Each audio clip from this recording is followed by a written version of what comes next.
How to use the parking meter. Users approach the parking meter, press the button to wake up the screen.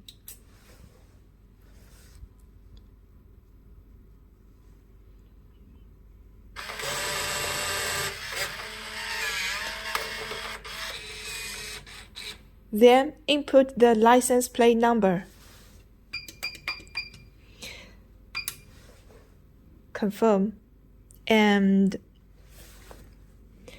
select the corresponding money for the plane parking duration.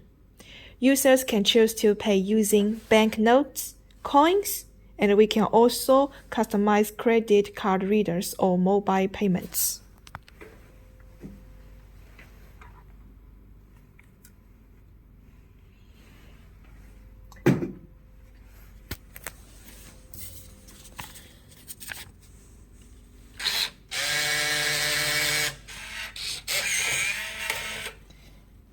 After that, the system will display the parking duration, 600 minutes.